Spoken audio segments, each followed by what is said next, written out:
खबरों में आगे बढ़ेंगे। इधर शेख हसीना के तख्ता पलट के बाद से बांग्लादेश में हिंदू टारगेट पर हैं। हिंदुओं के घरों पर हमला किए जा रहे हैं, हिंदू मंदिरों पर हमला किया जा रहा है और कोई विरोध का सुर अगर उठाता है तो कट्टरपंथियों के इशारों पर यूनुस सरकार उनके खिलाफ देशद्रोह जैसा केस लगा देती है। अमेरिका के पूर्व राष्ट्रपति डोनाल्ड ट्रंप ने भी बांग्लादेश में हिंदुओं पर हो रही हिंसा पर दुख जताया है। बांग्लादेश में बार बार हिंसा के शिकार हिंदू।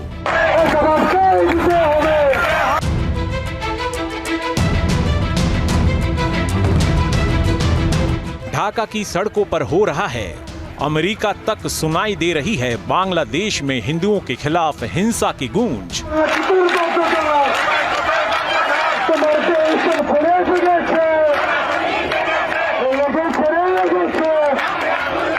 बांग्लादेशी हिंदुओं के समर्थन में उतरे डोनाल्ड ट्रंप।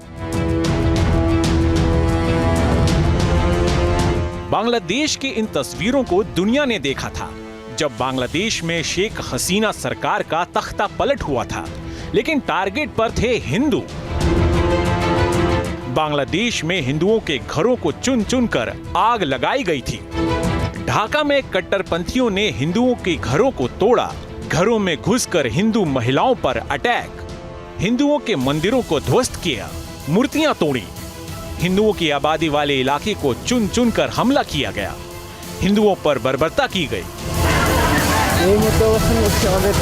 बांग्लादेश में भले ही अंतरिम सरकार बन गई हो, लेकिन हालात अभी भी नहीं बदले। बांग्लादेश में हिंदुओं पर अत्याचार की घटनाएं बदस्तूर जारी है। माला जल और ईट फालानो हয়েছে। यहाँ पर दिवाली के दिन काली प्रतिमा पर अटैक किया गया।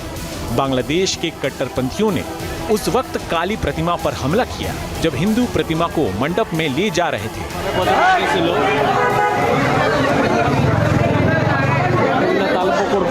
बताया जा रहा है कि एक फ्लैट से काली प्रतिमा पर गर्म पानी और ईंटें फेंकी गई। कट्टरपंथियों की इस हरकत के बाद बड़ी संख्या में स्थानीय हिंदू जमा हो गए, विरोध प्रदर्शन करने लगे। हिंदुओं के खिलाफ अगस्त महीने से बांग्लादेश में जो हिंसा शुरू हुई है वो कम होने का नाम नहीं ले रही है।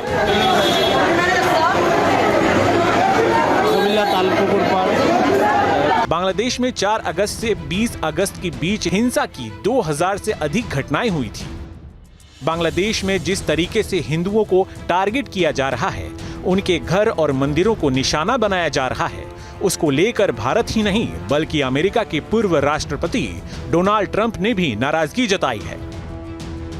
अमेरिका के पूर्व राष्ट्रपति डोनाल्ड ट्रंप ने बांग्लादेश में हिंदुओं, ईसाइयों और अन्य अल्पसंख्यकों के खिलाफ बर्बर हिंसा की निंदा की है।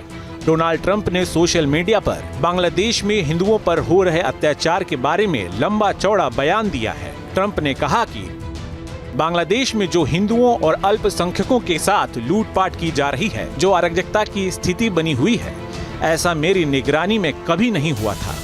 कमला और जो बाइडेन ने दुनिया भर में और अमेरिका में हिंदुओं की उपेक्षा की है। हम कट्टरपंथी वामपंथ के धर्म विरोधी एजेंडे के खिलाफ हिंदू अमेरिकियों की भी रक्षा करेंगे। हम आपकी आज़ादी के लिए लड़ेंगे। मेरे प्रशासन के तहत हम भारत और मेरे अच्छे दोस्त प्रधानमंत्री मोदी के साथ अपनी महान साझेदारी को भी मजबूत करेंगे। ट्रंप लगातार हिंदुओं पर हो रहे हिंसा के खिलाफ बोलते रहे हैं। सोशल मीडिया हो या फिर बड़ा मंच, हर जगह अमेरिका के पूर्व राष्ट्रपति हिंदू और हिंदुस्तान के साथ अमेरिका के बेहतर संबंधों की बात करते हैं।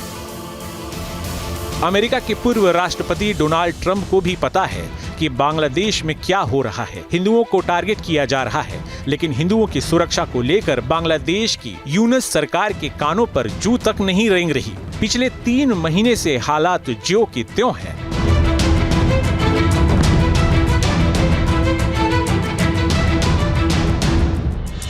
हिंदुओं पर हो रहे बेइंतहा जुल्म के खिलाफ हिंदू सनातन जागरण मंच ने 25 अक्टूबर को चटगांव में विशाल रैली निकालकर प्रदर्शन किया। हिंदुओं ने अपनी सुरक्षा को लेकर यूनुस सरकार के खिलाफ नारेबाजी की, लेकिन लगता है कि बांग्लादेश बदलने वाला नहीं है।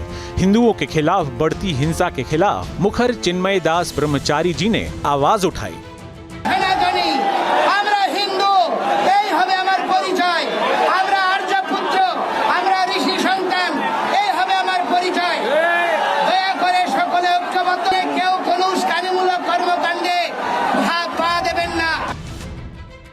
हिंदुओं पर हो रहे अत्याचार के खिलाफ हल्ला बोल बांग्लादेश की यूनुस सरकार को इतना नागवार गुजरा कि उन्होंने चिन्मय कृष्णदास ब्रह्मचारी के खिलाफ राष्ट्रद्रोह का मुकदमा दर्ज कर दिया। सोचिए बांग्लादेश में हिंदुओं और अल्पसंख्यकों की हालात किस कदर खराब है। हक की आवाज उठाने पर देशद्रोह जैसा मुकदमा किया जा रहा है। तभी तो अमेरिका से अब आवाज उठने लगी है। तो हिंदुस्तान में हिंदू धर्म गुरु और हिंदू संगठन ट्रंप के बयान का स्वागत कर रहे हैं। कोई वर्ल्ड लीडर और खासकर अमेरिकन लीडर इस बात को एक्नॉलेज कर रहा है कि हाँ, बांग्लादेश में जो कुछ हुआ है वो गंभीर था और नहीं होना चाहिए था और इसी चीज़ें रुकनी चाहिए थी। तो इस एक स्वागत कदम है। लेकिन साथ ही साथ एक बड़ी अजीब विचित्र विडंबना है देश की और दुनिया की कि जब हिंदुओं के ऊपर हमले होते हैं, हिंदुओं को सताया जाता है, तो न सिर्फ बाकी वर्ल्ड लीडर्स जो है ना चुप्पी साध लेते हैं, अपितु साथ ही साथ उस ऑपरेशन को ऑपरेशन नहीं माना जाता, उसको उत्पीड़न को उत्पीड़न नहीं माना जाता, ऐसी खबरों को छुपाया भी जाता है। तो ये स्वागत कदम है। मैं कहता हूँ डोनाल्ड ट्रंप ही क्यों, यूएन सेक्रेटरी जनरल को और बाकी लोगों को भी इस बारे में और यूएनएचआरसी को भी आगे आना चाहिए। बांग्लादेश में जो कुछ हुआ और हो रहा है बेहद गंभीर है। बांग्लादेश में हिंदुओं पर अत्याचार का ये कोई पहला मामला नहीं है। बांग्लादेश की आजादी के कुछ दिनों के बाद से ही हिंदू टारगेट पर आ गए। 1980 से 1990 के दशक में हिंदुओं पर हमलों की संख्या तेजी से बढ़ने लगी। 2016 में बांग्लादेश में हिंदुओं के 66 घर जलाए गए। बांग्लादेश में हिंदुओं के खिलाफ अत्याचार की जो घटनाएं सामने आ रही है वो काफी डराने वाली है। बांग्लादेश में पिछले 50 साल में तेजी से हिंदू आबादी घटी है। 1971 में बांग्लादेश बना। बांग्लादेश की बुनियादी हिंसा की विरोध में हुई थी क्योंकि पूर्वी पाकिस्तान के खिलाफ पाकिस्तान भेदभाव करता था, उनके खिलाफ हिंसा करता था और 1971 की लड़ाई के बाद बांग्लादेश का निर्माण हुआ।